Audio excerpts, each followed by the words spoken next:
Hey, it's Chasing Bird, Studio Golf XL. Welcome to the channel and welcome to the first round of 2026. Sort of.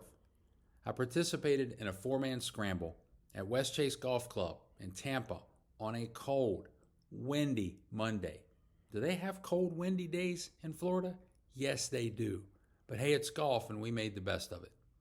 Now I apologize right out of the gate. This video is a little disjointed.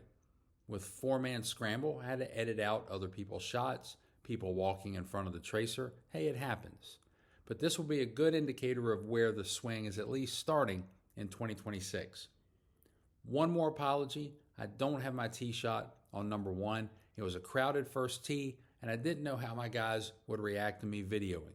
But they were cool with it, so I pick up on the second shot. First shot on this 320-yard par 4, 275 if you go straight to the pin, but we were never going to do that with the wind in our face. Was a 3-wood off the tee just to try to find the fairway. I did not. I rolled through the fairway and into the first cut near a bunker, and we ended up not using the shot. So we'll pick up in just a second on the second shot on hole number 1. Let's go. Okay, second shot was 115 yards to the pin. I meant to hit a soft pitching wedge, but put a little more on it than I meant to. Flirted with the water, but we stayed dry, and I gave my partner some options. And as you see here, someone did put it closer. So hey, we're looking at birdie right off the jump. It's a pretty good start. As you're going to see during the front 9, putting was something that really hurt us the entire first half of the round. I played a little more break than it actually had. I thought it was going to hit a little sweeper in there, but left it too far to the left. It nestled up close to the hole for an easy par. Right on top of the hole, Ed. Is all we're going to have after all 4 guys putt. All right, off we go to the second hole, a 520-yard par 5, and we start using some of my shots. After a decent tee shot and a second shot that chewed up some yards but left us a little bit left, we had a third shot about 55 yards to the pin. I had a little 54-degree up there because I couldn't really bump and run it, and left us a little long. But again, hey, we're putting for birdie. It's really all you can ask for. Unfortunately here, the pattern's going to continue, and all 4 of us miss it to one degree or another. For me, it was the colossal mistake. I had it read perfectly, and I put a decent roll on the ball, but as you see here, left it just a little bit short. Very disappointing. And we had to settle again for another par, even heading on to the third hole. Okay, third hole was a 185-yard par 3. I set up left, I hit it left, horrible shot. Fortunately, partner bailed us out. We had a look at birdie, even though not as close as you'd like to be. I'm really happy with the putt that I put on the ball here. Missed it just to the high side and it rolled out. Somebody was closer, and again, we have to settle for par. Okay, the third hole, 367-yard par 4. Decently struck drive, but I did push it over to the left, and we ended up having a little bit of tree trouble there, so we had a better shot to use. Second shot, noticed some things in my swing there that I'm going to address. It caused me to push it out to the left, and I found a bunker. I was pretty unhappy with that shot, but fortunately, we're on the green again for birdie. Unfortunately, all of us miss it again one way or another. I just didn't quite read the break and didn't give it enough respect. Missed it on the low side and it rolled out. Wasn't even close enough for the tap-in par. But we did get a par, and off to the 5th hole, again, even par. Okay, the 5th hole was a 410-yard par 4. And represented the only hole on the front that we really struggled to get that par.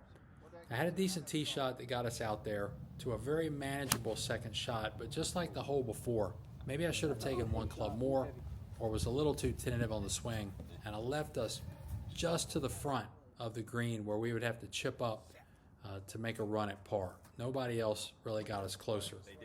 So as we moved on to the third shot, we had a variety of ways that we really attacked this. We had one partner putt it, a couple guys try to bump and run. I decided that I wanted to loft a 60-degree up there just because the ground felt a little too uneven to try to do a bump and run. This has been an Achilles heel in my game, so I was really happy that I got it up there, and after a couple bounces, it rolled right up there for me. Ultimately, for a very manageable par putt. Looking like we're going to get out of here, hopefully, still at even par. Unfortunately, 3 of us missed the putt. That was pretty easy. You see a guy over there practicing in just a second. He's going to be the one to save us. I thought I had a decent run at it and put a good stroke on it, and I was happy with the pace, but it just skirted by on the right side. It did not respect that break enough. But again, fortunately, we had Scott out there. That lab putter was definitely singing for him throughout the first half of the round. And after he saw the 3 of us kind of tear this one up a little bit, he puts it dead in the middle of the hole, keeps us at even par, and we move on to the 6th. Okay, 6th hole, and we are desperate for a birdie.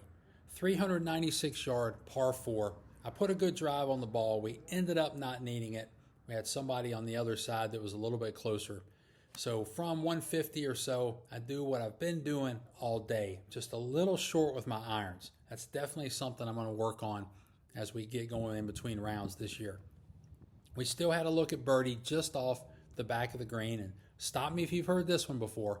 All 4 of us miss it, and we ended up having to tap in par. As you see here, I didn't read enough break, and I just missed on the low side.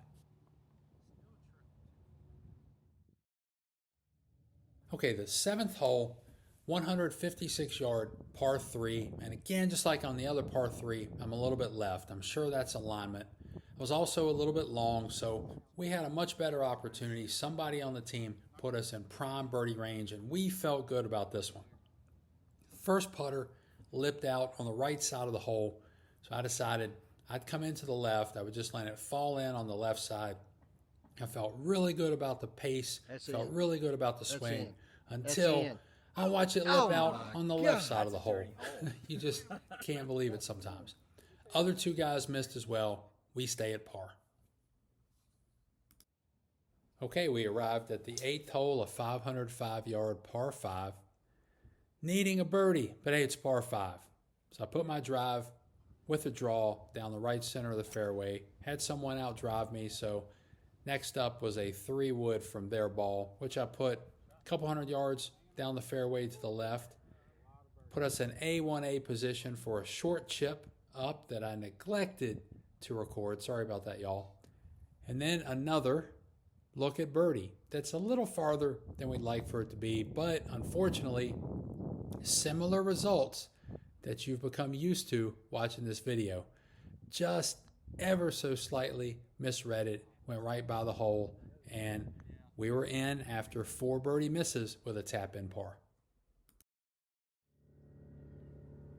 All right, that left us the 9th hole, 396-yard par 4, and I put one of my better drives of the day down the left-hand side. Thought I was going to have tree trouble, but I did not. Left us with a 120-yard shot into the green that I once again put out to the left. Really just feel like that's an alignment issue, and I'll get that cleaned up. So we're on the green looking at birdie, but about as far away from the hole as you can be. So what do you think we do here?